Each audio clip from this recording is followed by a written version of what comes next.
Welcome into episode 249 of the Skate Podcast. I'm Brian DeFelice, joined by Bridget Prue and Scott McLaughlin. Bridget and Scott, the Bruins had two victories over the weekend over the Toronto Maple Leafs Hockey Night in Canada, 4-3 in overtime. That was a very, very entertaining game.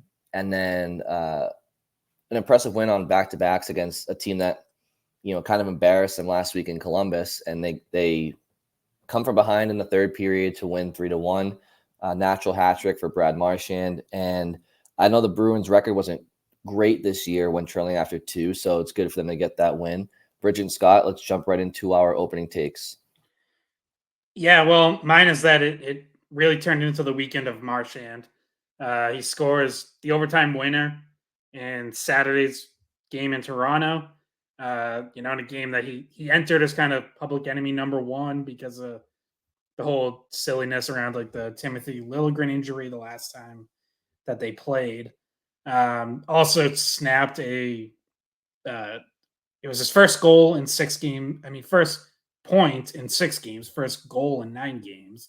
So snapped a drought for him, and then he just put the team on his back Sunday with the third period natural hat trick to lead the Bruins to victory. It was also a very emotional weekend for Brad Marchand because he confirmed to a few of us reporters after the game that his grandmother passed away Friday night. So, I think people noticed after his winner on Saturday that he looked pretty emotional. At one point, he kind of put his glove over his mouth, like over his face as he was leaving the ice. That's why I know that that it kind of started to circulate on social media, and he did confirm it. So an emotional weekend, a big weekend for him, and especially Sunday really kind of just put the team on his back. Yeah, definitely a lot to get into with that as well. My opening shift, that was the major storyline this weekend. There are a lot of little smaller storylines that we can get into as well. Mine has to do with the rookies. So in the Toronto game, Johnny Beecher gets scratched. He didn't play. And Poitras did not see a lot of ice time in the third. It kind of felt like maybe punishment for just maybe coach not feeling he's playing up to par. So the rookies started out really strong. And I want to get you guys' opinions in a little bit on whether or not Beecher, deserved to get scratched, what the reasoning might be, and his response. Because in the game against the Blue Jackets, I thought that he played really well, and I thought that fourth line had a lot of energy, especially in the first period. They started to get things going. Anyway, guys, yeah, rookies getting a little bit less love over the weekend than we had seen them. Yeah, definitely some thoughts there. Wasn't expecting that scratching heading into the Toronto game, but both lineups this weekend performed and came through. For me, obviously Saturday night was a rivalry game against the Maple Leafs, and the knock on the Bruins from the outside, from local fans and media, has been that offensively they at times seem like their team speed is a little slow. They're not an offensive powerhouse outside of David Pastrnak, right? But okay, so that's the Bruins' weakness. But watching Toronto, their team defense is brutal, and that might be strong, but it's not great. And Detroit's having a really good year. Florida's having a really good year. Tampa's in the mix.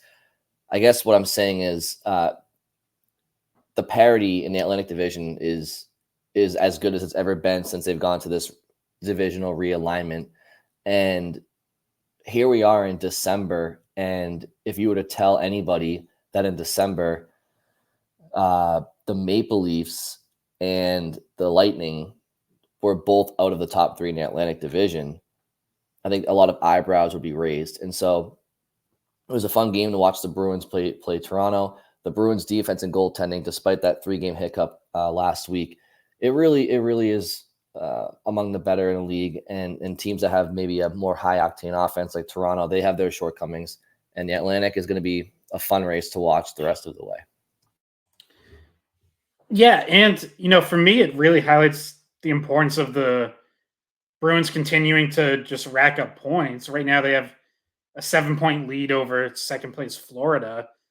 And as you point out, like if they slip and teams start to catch them, like you're slipping into a dogfight. Like all of a sudden, 2 through 5 in the division right now is, it's good teams. It's all teams that are capable of going on a run at any point. So the more distance you can put between yourself and that group, the more you can stay out in front of all that, the better it's going to be. So, because like you look through that group and it's like those teams can, in one good or bad week slide from like second place to out of the playoffs or vice versa. Tampa right now would not be in the playoffs if the playoffs started today. So that's, yeah, as you're talking about that, it's like really just highlighted how important it is for the Bruins to kind of maintain their distance over that group and not become, part of it where they're sliding up and down 3 or 4 spots in a week. Which is why, Bridget, we say, and you beat this drum most, the regular season does matter, right? Everybody wants to skip ahead to the playoffs and make the Bruins prove it then, but it's like, no, these are the tangible reasons why, obviously, while playoff success is the end goal, it's not, it could be better than just, there's better ways to play the regular season than just getting in at the last hour. I wouldn't have to if people didn't constantly annoy the crap out of me with that sentiment. So I wouldn't have to say it so much, but it comes up and I'm just sitting here like, you realize you can enjoy the regular season, right? Like we can watch it and there's 82 games and like most of them are entertaining and you can have fun. It's, it's not life or death. Just go enjoy a fucking hockey game. But yeah, you're right. And it's so weird to see that the Bruins could draw the Maple Leafs in the wild card. Like to think about that, like Toronto or Tampa being the wild card team. But we've seen how they've played each other as well. The Toronto win was a huge uplifting moment when Marchand scored that goal, especially because he flattened Nylander first and then he ends up like puck comes loose to Pasta and then Marchand ends up putting the winning goal in. But he felt like he was playing to the Marchand passion that we've seen, and he absolutely carried that over into Saturday's game against Columbus. So I mean, you can see the fire start and you wonder, is this really the beginning of a turning point for him? Is this going to be the opposite of what his last stretch was, which was, maybe turning the corner to going on a goal streak or a point streak instead of a point drought? So, Xerxes, stop it. Climb my chair. Sorry. Yeah.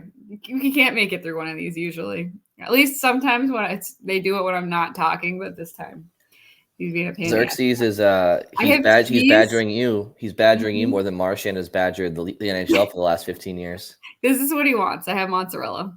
So the fourth skate pod co-host is yeah, Xerxes, and then Melvin's in bed. It's past his bedtime. So I mean, on the subject of Marchand, that was what we just saw. That was more of a response from Xerxes than anything the Leafs did to Marchand, because once again after like all this talk, which really like most of the talk seemed to come from Ryan Reeves, but like there was nothing, like no one challenged him to a fight, no one laid a huge hit on him or anything, and like thinking back on it now, I'm like, I wonder if some of the Leafs knew about his grandmother, like maybe that kind of made the rounds in like the true hockey circles before it kind of became public. We just don't know, but yeah, it certainly was not like the Florida game with McAvoy, where it was like clear that they were taking runs and trying to get their pound of flesh. And, that game on Saturday was completely different. Like that just didn't happen. And then Marchand ends up fittingly getting the winner anyways. Well, we talked about him. Well, you guys recorded last, but the last episode I was a part of, we talked about how he needs to be. This team needs him to be more of an elite player than a good player or a really good player. And yeah, obviously, Bridget, you mentioned that he was in a bit of a rut. Scott, you did as well. And, honestly, I don't think he played poorly against Toronto. I just think he was, for the most part, kind of just out there up until obviously the game winner. And then tonight, it's amazing what happens. Like for years, we've talked about it. I've mentioned it. Like, confidence is everything. Like, you grip the stick too tight when things aren't going your way. You're a scorer. Like, you get a couple in, and then it's no coincidence that when someone's in a goal slump and then they put one in, they end up going on a bit of a heater. It's just the way that it is. And so, yeah, as you guys mentioned, hopefully that this is the start of him maybe getting that goal scoring touch more consistently this year. He started being more physical after the stretch of losses. He ended up with kind of a fight earlier in the week, and then you see it translate to the goal in overtime, which is the most clutch situation you could score in. And then even in today's game before the hat trick, he drew 2 penalties. Like, he was causing defenders to have to, impede him and drawing those penalties. And he scored on one of those power plays, 2 of his goals coming on the power play. So, and someone pointed this out after the game, like, he scored from each side of the ice and the middle. Like, he was all over the place, and he was able to score in a few different ways. So you saw the elite skill come out in the hat trick, especially in the third period. Well, like, even if we want to just narrow it down to that third where he scored all 3 goals and drew a penalty. Yeah, and drew 2 penalties in the game, but yeah, one in the third that led to one of those power play goals. And I thought so. On Thursday, he was on a line with Poitras and Heinen, and then these last 2 games, the center flips. It was Coyle at center and still Heinen on the other wing, and I thought that line was fairly quiet most of the weekend, like when they were on the ice as a line.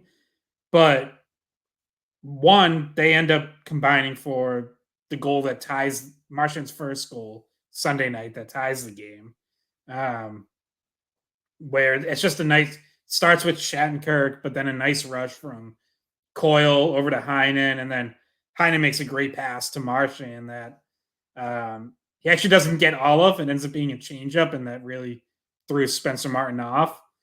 And then the next 2 on the power play, and one of the Bruins kind of made like a key change there on those third period power plays where Marchand and Pastrnak flip sides with both of them going to their strong side, and you end up seeing both of Marchand's goals are him coming in from the left and kind of more of a shooting role than sometimes when he's on that right elbow he can maybe defer a little too much. We saw Pastrnak get several shots blocked on the power play, shots and like slap passes that ended up going right into legs or skates and get cleared down. So yeah, the usual setup wasn't really working very well Sunday night. So that wound up being a really smart switch and helped spark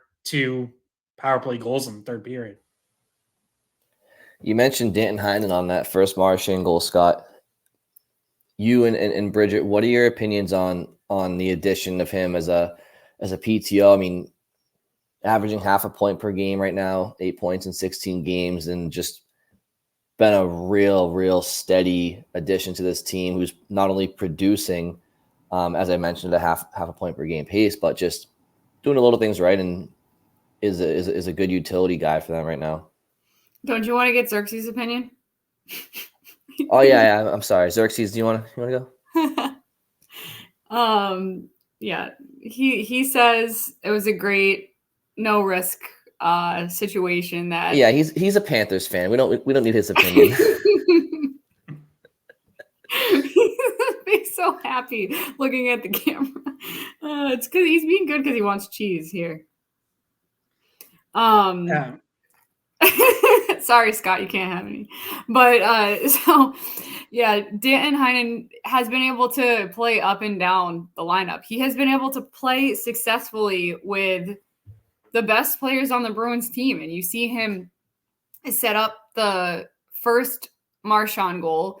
You see him able to impact the game. And by the way, first of all, like when you sign a guy on a tryout, you're kind of, because no one's already signed him as a free agent, a lot of the times what that says is like, okay, well, this person has some deficiencies and maybe makes mistakes, maybe isn't as good defensively, like as their offensive upside. I think he's played as well.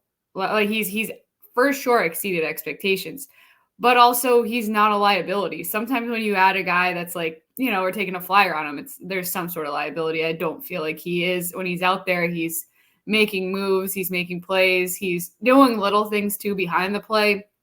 And that just helped the team. And Montgomery is probably thinking, like, I told you so. This is a player that I knew from coaching him in college was, had the skill set and could really impact the team. And I assume he had a role in Sweeney's eventual decision to sign him. So he's making that decision look really smart.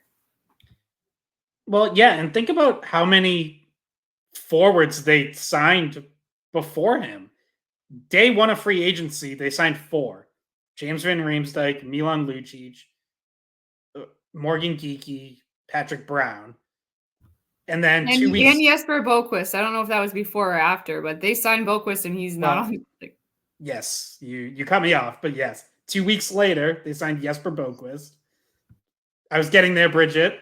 Patience. You know me. You know I don't. And then late August, last week of August, they bring in a veteran forward on a PTO, and it's Alex Chiasson. He was the first one brought in on a PTO. It's not until the first week of September that they bring in Heinen. And now he has more points than all of those guys except for Van Riemsdyk. So, I'm sure Heinen was on their radar, especially with the Montgomery connection, but like they've got to be thrilled that, one, that he was out there so long, and 2, that they did eventually reach out and bring him in, and then kept him around. And obviously, he missed the first 9 games while he was still technically on a PTO. He was practicing with the team, but not playing games. And then you look at, Brian, you mentioned his point totals, half a point per game. Well, really, though, only one of those points came in his first 6 games. Now he's got 7 in the last 10. Like, as he's settled in and gotten up to speed, it's been even better than that. And, do I think he's going to stick on a line with Marchand all season? I don't know. It's a little hard for me to believe, but right now he's certainly playing well enough to be there. Well, I mean, if he keeps playing or if he keeps producing and playing this two-way reliable style of hockey, and also, by the way, he's been aggressive on forechecking. Like he's getting his nose in there, and we've talked about Jake DeBrusk before and his underwhelming production to this point. If until DeBrusk starts, I think he's got 10 points, DeBrusk, which is tied with Frederick. I think he's eighth among forwards on the team in scoring, I believe.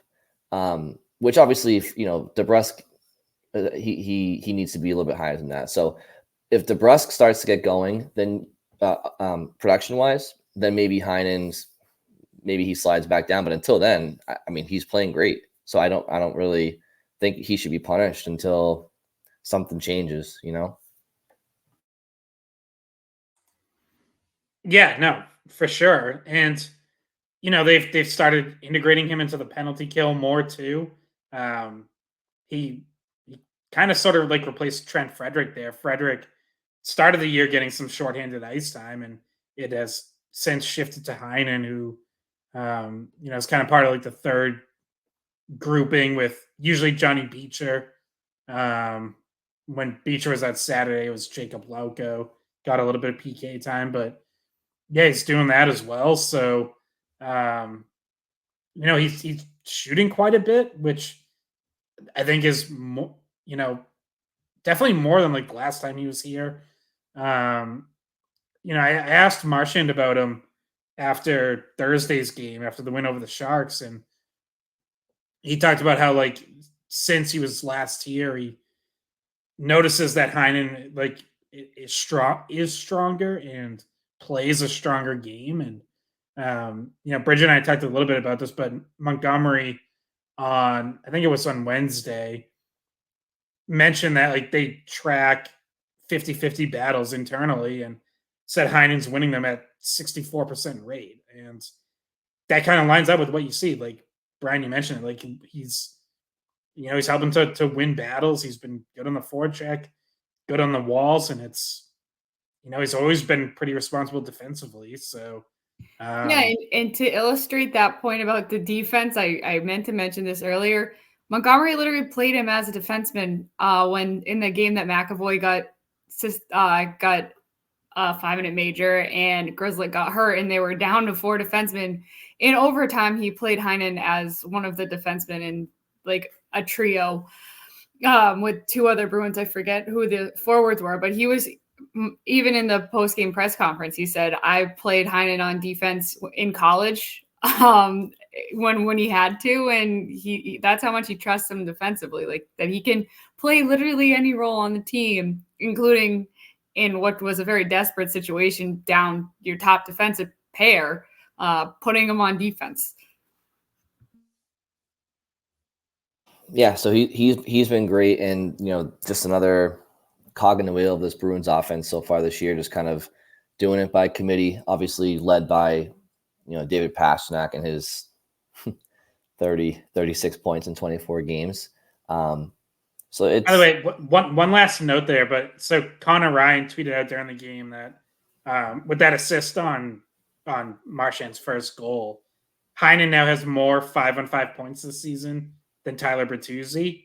And I added on to that so does James Van Riemsdyk. So, the bargain bin shopping that Sweeney did, has worked out pretty well so far.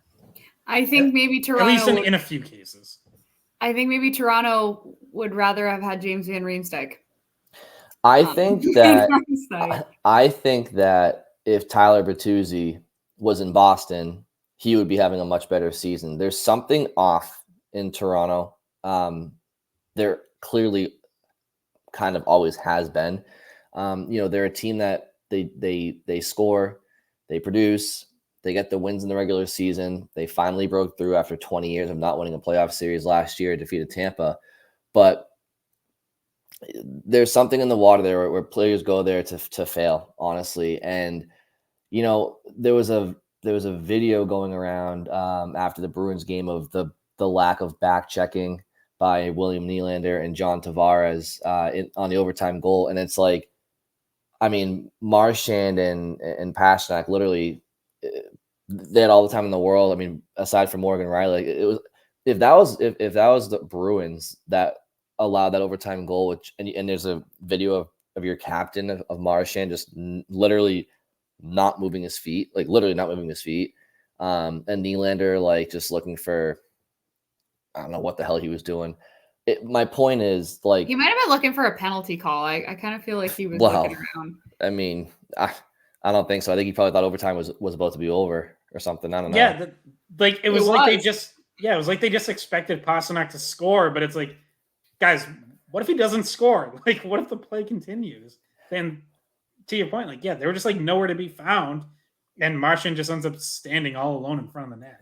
So we would be killing the Bruins if they did that. And I guess the point I'm trying to illustrate is Toronto has all this talent, at least up front. I think there's a lot to be desired defensively, personnel-wise, but we would be killing the Bruins if they showed that lack of determination and effort in that type of situation or any situation. So again, just like kind of, yes, Bridget.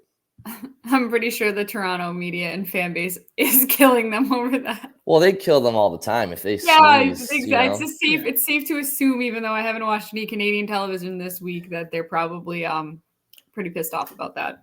Yeah, I thought just like to quickly circle back to Bertuzzi. Brick made a good point on the broadcast of like the Leafs want to play fast and just like get the puck and go, and Bertuzzi tends to be a player who kind of slows things down, and like that's probably a factor in why he isn't really clicking there. And one other thing on Toronto, it should also just note that like as far as team defense goes, they are also very shorthanded on defense right now. So Littlegren is still out, Mark Giordano's out, and I think there was John. Well, not that John Klingberg plays defense, but he's also right. But also, like Giordano is what is he, 55 at this point? Right. So I mean, I get he's out of the lineup, but he's not like somebody who opponents are fearing to play at this stage in his career. And then Liljegren is, I mean, he's decent. I mean, he's like a 5'6" guy. So, but your point's not invalid. I'm just saying, like, it's not like they're missing a couple studs back there right now. Especially defensively. But I guess the point I'm trying to make is, like, if you look at this division, because this is a division that the Bruins have to, ideally play through at some point and continue to play all year. It's like, I personally think that the Panthers, the way that they play, as we saw last year, I think that they play right now, they play the best style of hockey that translates in the spring. After them, I do think it's the Bruins, despite last year's shortcomings, but just based on defense and structure. And then it's like, Detroit's fun to watch. They're getting Patrick Kane. I think they, as a group, they have to prove it in the playoffs. And then obviously Toronto, we're talking about now, and Tampa Bay, they get Vasilevsky back, and defensively they're kind of falling apart in front of them. And they're, as you said, Scott, outside the playoff picture. So I do think the Bruins rank just beyond Florida as far as playoff makeup in this division. And on paper, there are teams that might have a little bit more, at least up front. But just your guys' opinion on what you've seen the first, 2+ months of the season and how these teams in the Atlantic kind of stack up. Yeah, I mean, I agree with you that like Florida, until anyone proves otherwise, like they're the biggest competition. And yeah, just based on last spring, you'd have to say, a little better built for playoff hockey, regardless of where they finish. If they're second or third behind the Bruins, like I don't think it's a slam dunk. Like, oh, the Bruins are the better team, they should clearly be favored or anything like that. Like, no, like I underestimated the Panthers last year, as you guys will remember going into the playoffs. Not going to make that mistake again. Tampa could be in trouble. I know this is skewed a bit because they just lost 8-1 to Dallas, which in and of itself is concerning enough. But I mean, they're -10 on the year.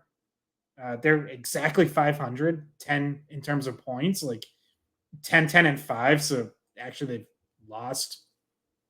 Whether in regulation or overtime shootout, they've lost 15 of the 25 games they've played. Toronto has only won 5 games in regulation out of 22. Like, that's kind of crazy to me. Because they're so skilled, they've won a lot of the overtime and shootout games that they've had. By the way, their only shootout loss was to the Bruins, and one of their 2 overtime losses now to the Bruins. I kind of feel like Detroit might be the third best team right now. And I have my doubts about whether that holds up for the entire year. But right now, like that's a team that got off to a really hot start, had a little bit of a dip, and has recovered since and continued to play really well. So, I think like you wondered if that hot start, does it go away like the first time they hit a dip and then they really come back to the pack? And that hasn't really happened. Like they've bounced back and are now winning again pretty consistently.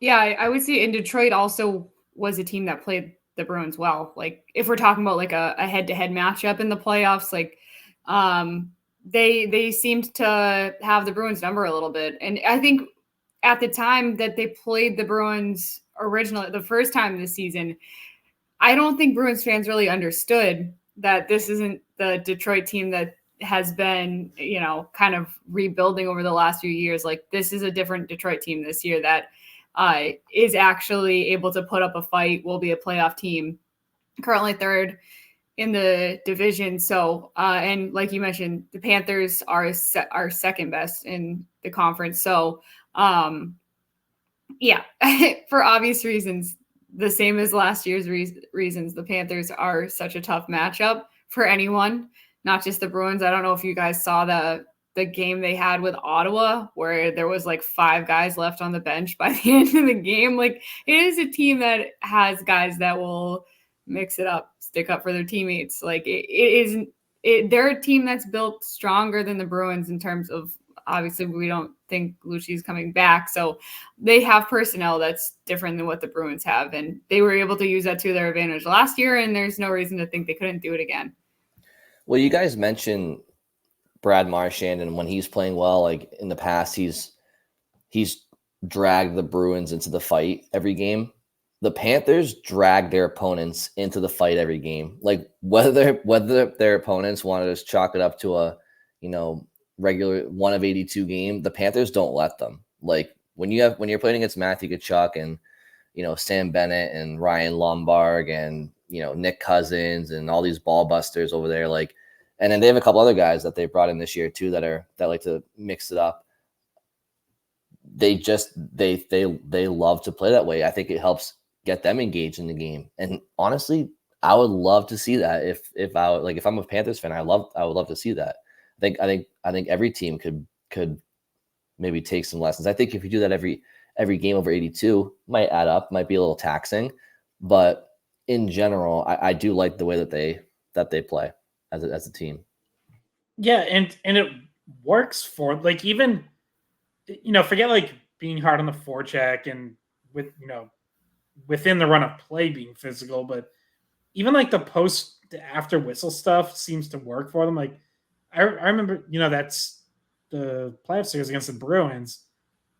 When the Bruins are up 3-1, that's when like, Tkachuk's going at Ullmark, and like I thought at the time, just like straight up acting like a clown. And like I was like, this seems like really desperate. Like you're going after the goalie and he's like, taking jabs at everyone after every whistle. And yet, like, which team had a spark after that? Like, it was the Panthers. So, as silly as I might have thought it was, it seemed to work. And like, he would do that a few other times throughout the playoffs as well when they, as they went on their run. So, yeah, he obviously sets the tone and they respond to it. Yeah.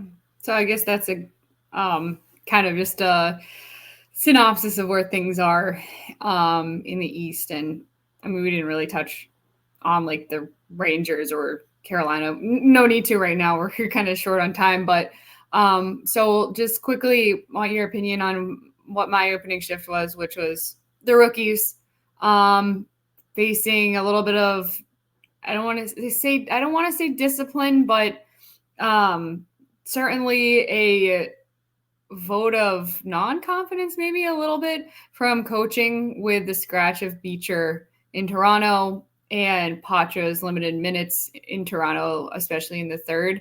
I also noticed, I think it was in the second period of the game tonight against Columbus, that Poitras, they skipped at least one of his shifts. So I don't know what your opinion, guys, is on where they stand and if this is something that you thought's warranted. So I'm going to let Scott – I'm going to be smart here, and I'm going to let Scott speak for me because I think I know his opinion on this, and I agree with him. So before he gives what I believe is his and my take on both of them, what I will say is I do think where Montgomery is coming from, and I was listening to part of the game tonight on the radio, and Bob Beers was was talking about Beecher, and he was kind of critiquing some plays he made tonight, a couple of ill-advised passes that I feel like is an informed opinion just from being around the team, maybe, and traveling. Like, I think just knowing how the coaches think, I think that they see a player who's young and should be really hungry, and has a lot of speed and can impose his will at different areas of the ice. And I think that they want him to be I just think they want him to be a little bit smarter with his decision making, and I think they want him to use his size and his speed every chance he can. I think that's where they're coming from. And now I'll throw it to Scott because I do agree with him. I saw what he wrote online. Yeah, so like a lot of people, I was surprised by the Beecher scratch. Montgomery said that basically he thought Beecher's play had slipped, that he hadn't been as effective as he was earlier on this season for, a stretch of at least several games. And I really hadn't seen that, and I didn't think there were like really any numbers that backed it up. Like he had scored 3 goals in 6 games prior to getting scratched. He went the entire month of November without being a minus at 5-on-5. He was a plus or even in every game they played in November. The couple things that stood out, trying to think of like, what would Montgomery have seen that he didn't love? And I did think the Detroit game, he was a little off on the PK, and he was on the ice for 2 power play goals against. Now, he wasn't alone. I thought the whole PK struggled in that game. And then the game against the Rangers, he had kind of like a weak play / costly turnover that led to a goal. You could argue it was like a tough pass from Forbert kind of in traffic, but nonetheless, Beecher had his stick on and then lost it. And Brian, you mentioned, Beers talking about a couple. I obviously wasn't listening to the radio broadcast, but I'm wondering if one of the plays is one that stood out to me as well, which actually I think it was another Forbert pass. Kind of came up to the wall to Beecher, and he sort of did like a one-hand poke up the boards, and it was way too soft, and it was kept in the zone. So like, yeah, he hasn't been perfect, but I was surprised. And I guess my one issue with it is doing it on Saturday night in Toronto, big rivalry game, hockey night in Canada. Like, when you bench him for that game, it really does feel like a punishment and not just hey, we're going to give you a game to rest, reset, watch from the 9th floor, take a break, reset, come back tomorrow type thing. Like, if you're planning it ahead, for a guy who's played every game this year, and for the most part, I think has played pretty well, I don't know. I kind of would just want to have him in the lineup against Toronto.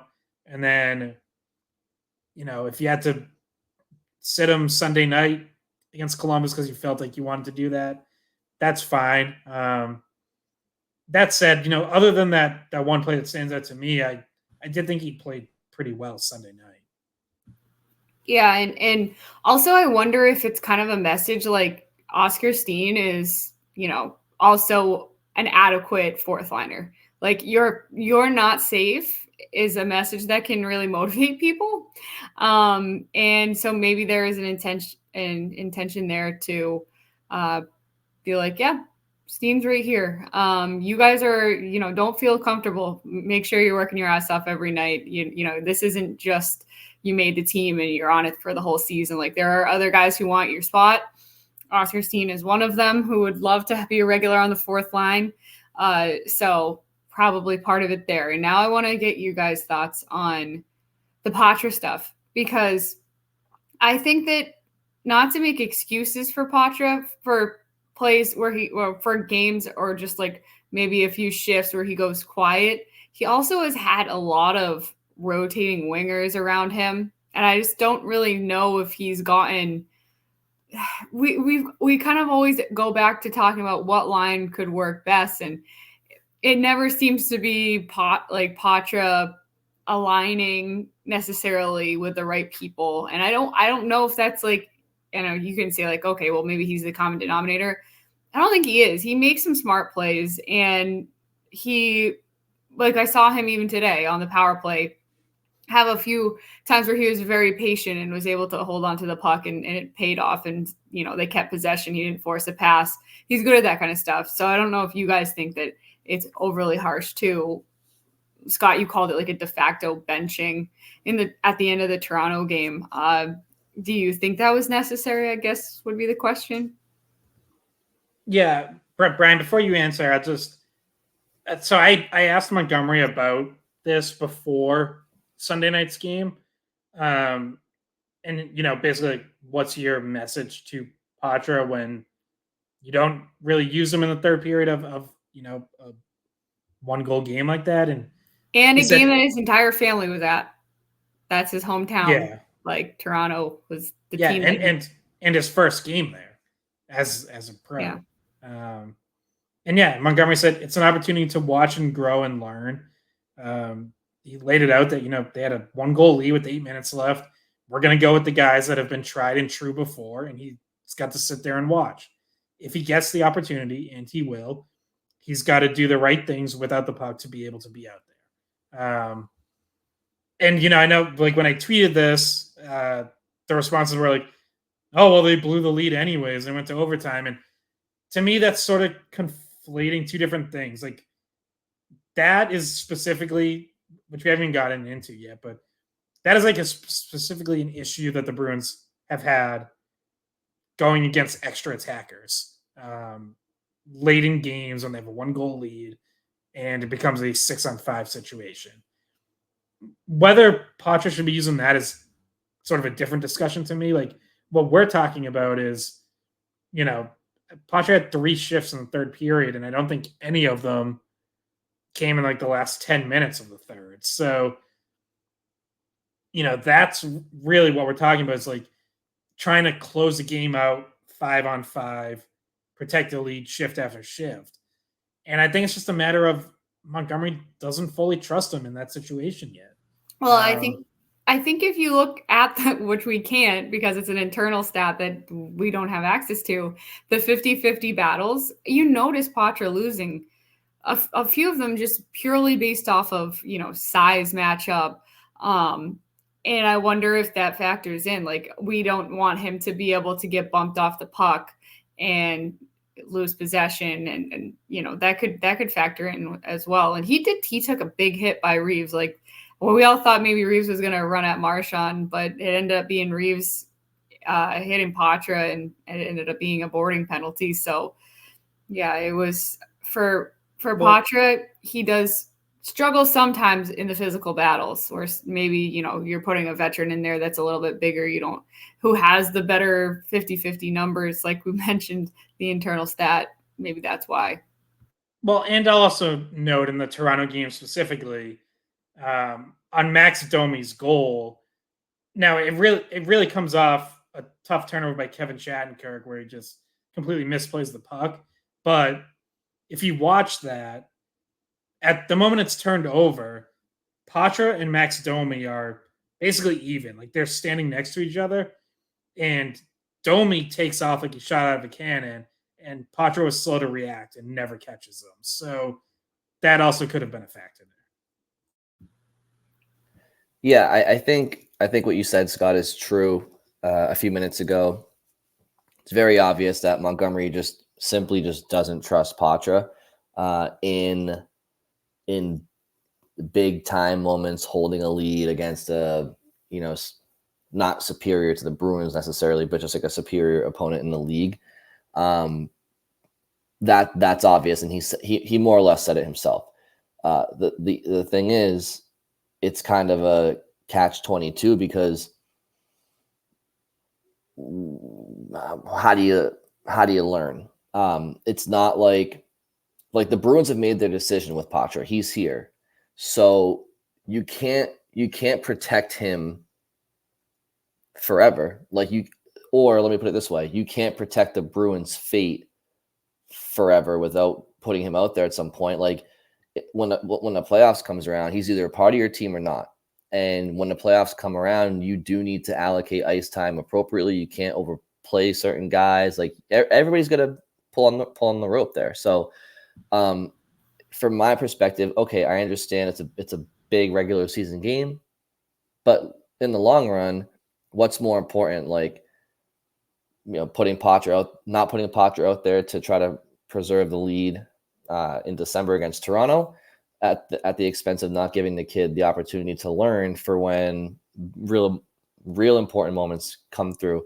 So there will be times this year situationally where they can get him into those situations, maybe not against Toronto, but I don't know. I mean, the way I see it, if you're on the ice, if you're on the team, you should be able to do what's asked of anybody else out there.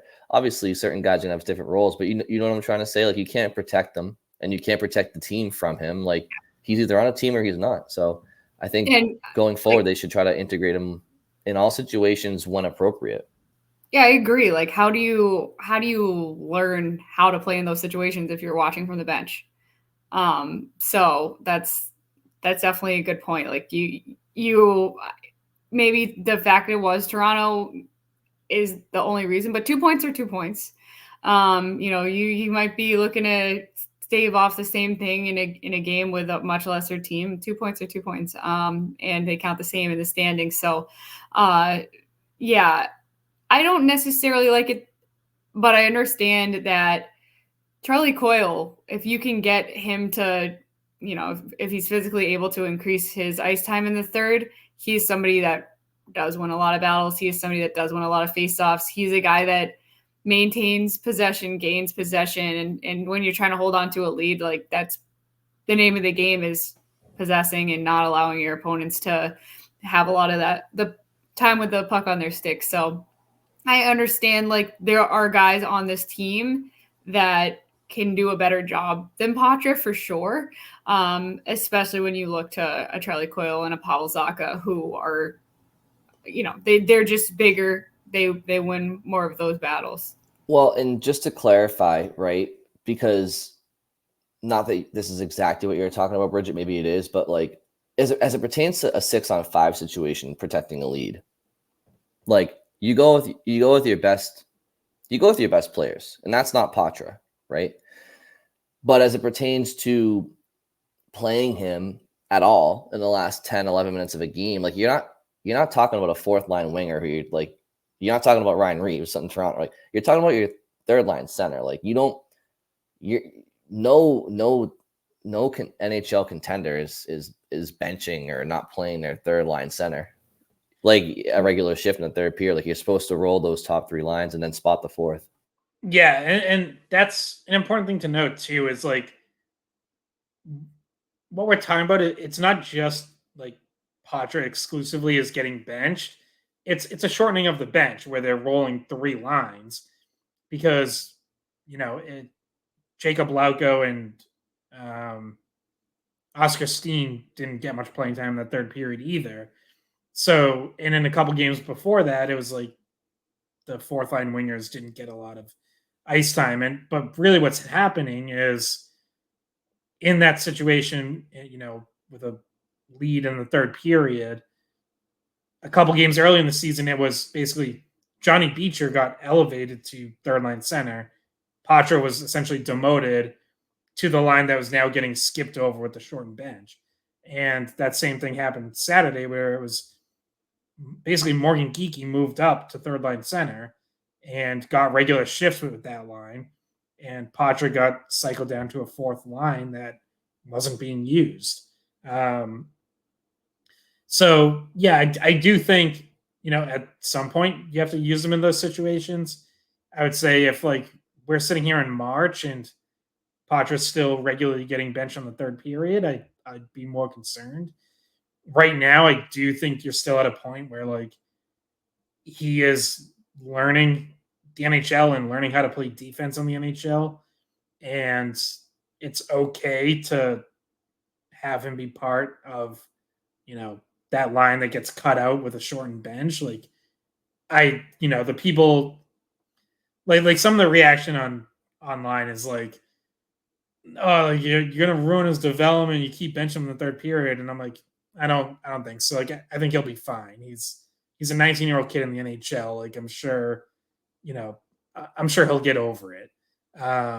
He also seems to have a good head on his shoulders, so I don't think he's gonna go moping around the next day because he only got 3 shifts in the third period. But yes, at some point, like he has to develop those habits that Montgomery wants to, and then Montgomery is going to have to trust him at some point to actually go out there and do it. Yeah, and I don't think I've ever seen him not smiling, so I don't think it affects his confidence or his mentality too much. I think I'm sure it's been explained to him as well. Like, you're new to this league, you have things to learn, and this is one of them. So we'll get you up to speed in a way that's not like exposing you, I guess, in a important situation. But anyway, guys, it is late. It is late. I think we're gonna wrap it up. So the Bruins are off until Thursday. They're playing the Sabres. One last thing, just to note, I don't really know if any of us really mentioned it, so we'll just say it, but not really elaborate. But David Pastrnak was a absolute animal on Saturday, and just really kind of, showed all of North America on a primetime Hockey Night in Canada game just how good he is. But again, we don't want to dive into that because it is late. So we'll save that for Thursday. How's that sound? And until then. Well, Brian, so just thinking on the fly here, but because we have this little bit of close, Bridget. I was so close. Because we have this little bit of a gap, whether we do a full mailbag episode or just take some questions, we might as well for our next episode. So people can send us questions at the Skate Pod on Twitter /X, skatepod@weei.com for email, or comment on the YouTube video. Or send a letter to Scott's address, like we said. Most effective way to get through. Yeah, send a letter to Scott Kringle. So, yes, good reminder, Scott. That is true. So we will do a mailbag on Wednesday. Thank you all for listening. Enjoy your work week, and we'll talk to you very soon. Hey, guys, thanks for watching the Skate Podcast. If you want to see more of our videos, visit our playlist. Not in front of a screen? You can listen to us on Spotify, Apple Podcasts, or wherever you get your podcasts. Don't forget to follow us on social media. And if you enjoyed this video, please don't forget to give us a thumbs up, subscribe to our channel, and leave a comment.